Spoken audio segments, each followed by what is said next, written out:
నమస్తే friends, welcome back to our channel చెరుకు thoughts. నేను మీ శ్రీలత.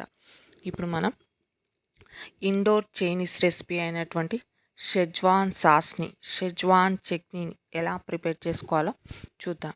ఇది యూజ్ చేస్తూ మనం ఎన్నో రెసిపీస్ చేసుకోవచ్చండి. ఇది చాలా ఈజీగా ఇంట్లోనే ప్రిపేర్ చేసుకుందాం. షెజ్వాన్ సాస్ ప్రిపేర్ చేయడం కోసం నేను ఇక్కడ రెడ్ చిల్లీస్ తీసుకున్నానండి. రెడ్ చిల్లీస్ని మరీ సన్నగా ఉన్నాయి కాకుండా ఇలా కాస్త లావుగా ఉన్నటువంటి మిరపకాయలను తీసుకుంటే మనకు కారం అనేది తక్కువగా ఉండి సాస్ టేస్టీగా ప్రిపేర్ అవుతుందండి.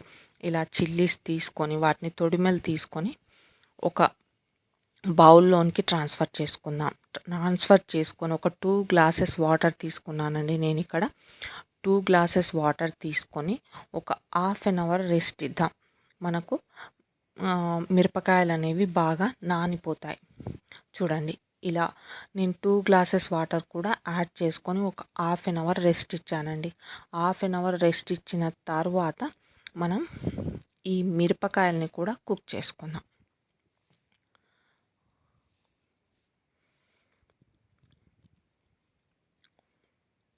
మూత పెట్టుకొని ఒక హాఫ్ అన్ అవర్ రెస్ట్ ఇద్దామండి. ఇలా హాఫ్ అన్ అవర్ రెస్ట్ ఇచ్చిన తర్వాత మనం చూడండి, మనకు మిరపకాయలు అనేది నానిపోయాయి.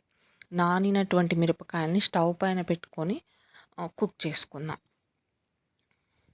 మనం తీసుకున్నటువంటి వాటర్ అనేది మసిలి ఒక 2-3 మినిట్స్ కుక్ అయ్యేలా కుక్ చేసుకుందాం.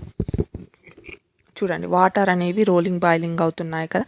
ఇలా మసులుతున్నటువంటి వాటర్లో రెడ్ చిల్లీస్ కూడా ఒక 2-3 మినిట్స్ కుక్ అయ్యేలా మనం స్టవ్ని హై ఫ్లేమ్లో పెట్టుకొని కుక్ చేసుకుందాం. ఇలా కుక్ చేసుకొని మనం స్టవ్ ఆఫ్ చేసుకొని పక్కకు ఉంచుకుందాం.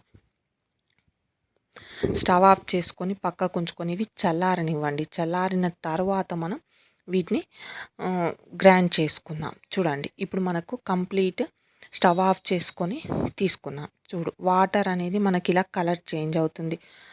చిల్లీస్ ఫ్లేవర్ అంతా వాటర్ ఇలా రెడీ అవుతుంది. చల్లారిన తర్వాత మనం మిక్సర్ జార్లోనికి మనం కుక్ చేసుకున్నటువంటి రెడ్ చిల్లీస్ని కూడా ట్రాన్స్ఫర్ చేసుకుందాం. ట్రాన్స్ఫర్ చేసుకొని దీన్ని మెత్తగా గ్రైండ్ చేసి తీసుకుందాం. చూడండి, కంప్లీట్ రెడ్ చిల్లీస్ని కూడా మనం మెత్తగా గ్రైండ్ చేసి తీసుకుందాం. గ్రైండ్ చేసిన తర్వాత మనకు పేస్ట్ అనేది ఇలా రెడీ అయిపోయింది. రెడ్ చిల్లీ పేస్ట్ అనేది చూడండి ఇలా రెడీ అయిపోయింది. ఇలా రెడీ అయినటువంటి రెడ్ చిల్లీ పేస్ట్తో మనం ఇప్పుడు షెజ్వాన్ సాస్ని కూడా ప్రిపేర్ చేసుకుందాం. స్టవ్ పైన ఒక పాన్ పెట్టుకొని నేను ప్రతిదీ కూడా 3/4 కప్ తీసుకున్నానండి. 3/4 కప్ ఆయిల్. అదేవిధంగా మనకు అల్లం అనేది కొంచెం లేట్గా కుక్ అవుతుంది కాబట్టి ఫస్ట్ అల్లం వేసుకొని ఆయిల్లో 3/4 కప్ తీసుకున్నానండి. ఆయిల్లో కుక్ చేసుకుందాం. అల్లం కాస్త కుక్ అయిన తర్వాత మనం సన్నగా కట్ చేసినటువంటి ఎల్లిపాయల్ని కూడా 3/4 కప్ తీసుకొని కుక్ చేసుకుందాం. ఫస్ట్ అల్లం ఒక 2-3 మినిట్స్ ఉడకనివ్వండి. బాగా ఆయిల్లో ఫ్రై అయిపోతుంది. తర్వాత ఎల్లిపాయల్ని వేసుకొని వాటిని కూడా హై ఫ్లేమ్లో బాగా కుక్ చేసుకోండి.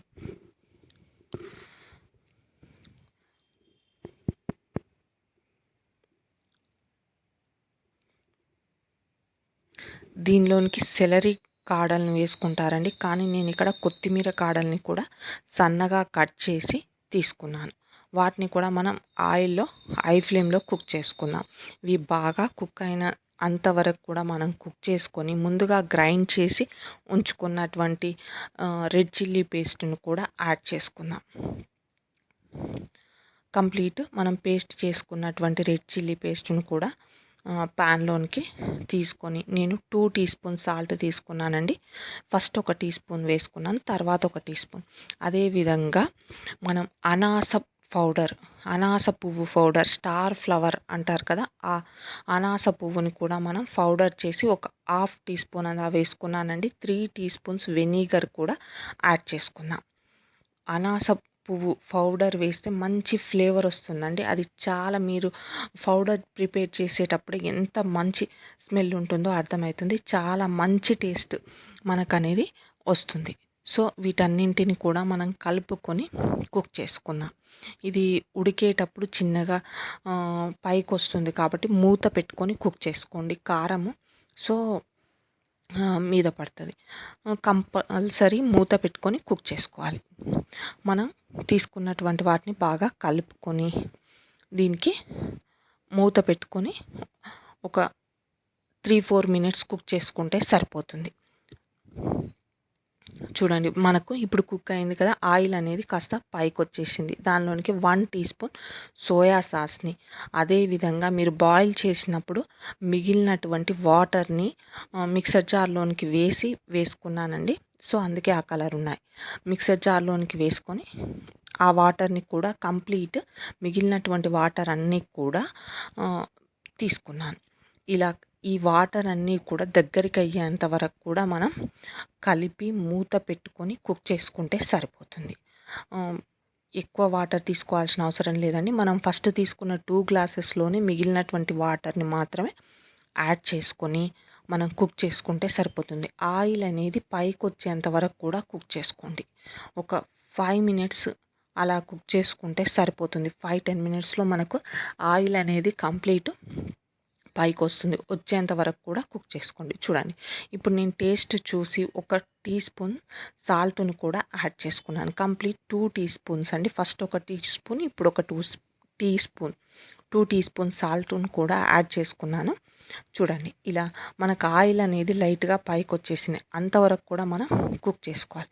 ఇప్పుడు నేను మూత పెట్టుకొని కూడా ఇంకొక 3-4 మినిట్స్ కుక్ చేసుకుంటున్నానండి. చూడండి ఆయిల్ అనేది కంప్లీట్ పైకి వచ్చింది. ఇలా మనకు చట్నీ అనేది రెడీ అయ్యేంత వరకు కూడా కుక్ చేసుకుంటే సరిపోతుంది. ఇప్పుడు మనకు ఎంతో టేస్టీగా షెజ్వాన్ సాస్ అనేది రెడీ అయిపోయిందండి.